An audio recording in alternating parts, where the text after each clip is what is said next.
एक बहुत ही ख़तरनाक बात है कि आप स्ट्रोक पेशेंट को एक पोजीशन में ज़्यादा देर ना छोड़ें। Welcome to our YouTube channel. मेरा नाम डॉक्टर हमाद है और मैं क्लिनिकल फिजियोथेरेपिस्ट हूँ। देखिए, स्ट्रोक पेशेंट की मूवमेंट बॉडी की होनी बहुत ज़रूरी है।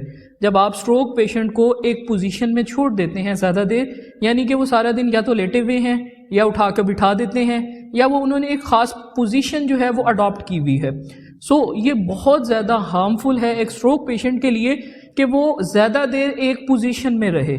ज़्यादा देर एक पोजीशन में रहने से प्रॉब्लम क्या होती है कि ब्लड फ्लो डिक्रीज हो जाता है, यानी कि मसल की जो अंदर ब्लड की सर्कुलेशन है बॉडी में, मसल में भी और बॉडी में भी वो कम हो जाती है, जिसकी वजह से क्या होता है कि मसल का ब्लड सुस्त हो जाता है। अब जब आपकी सर्कुलेशन और मसल के अंदर ब्लड आना कम हो जाएगा, मसल सर्कुलेशन और ब्लड की सर्कुलेशन कम होगी, तो उससे क्या होगा कि आपके ब्लड में क्लॉट बनने के चांसेस ज़्यादा होते हैं। यानी कि आपकी जो वेसल्स हैं, अगर उनकी पंपिंग नहीं होगी, उनकी कॉन्ट्रैक्शन और रिलैक्सेशन नहीं होगी, तो उससे क्या होगा कि आपके क्लॉट डिवेलप होंगे। ये रिकमेंड किया जाता है कि स्ट्रोक पेशेंट को एक पोजीशन में नहीं छोड़ना चाहिए ज़्यादा देर। आप अगर अपनी एक पोजीशन अडॉप्ट करेंगे तो आपको मैक्सिमम चांसेस हैं कि आपको या तो बेड सोर्स हो जाएंगे या आपको अगेन जो है वो क्लॉट का इशू हो जाएगा।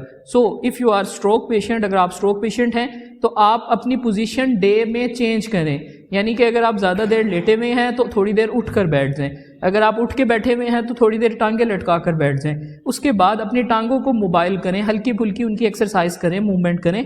और साथ में क्या रिकमेंड किया जाता है कि आप अगर उठ सकते हैं तो ज़्यादा देर खड़े हों, क्योंकि जब आप अपने बॉडी को एक ही जगह पर छोड़ देते हैं, प्रेशर सोर्स डिवेलप होते हैं, ब्लड क्लॉट डिवेलप होने के चांसेस होते हैं। और तीसरी क्या चीज़ होती है कि आपके मसल शॉर्ट होकर इकट्ठे हो जाते हैं, जिसके बाद क्या है कि आपकी मूवमेंट मुश्किल हो जाती है। ये रिकमेंड किया जाता है कि आप मुसलसल एक पोजीशन में ना बैठें। अगर आप स्ट्रोक पेशेंट हैं, अपनी मूवमेंट करते रहें। Thank you so much.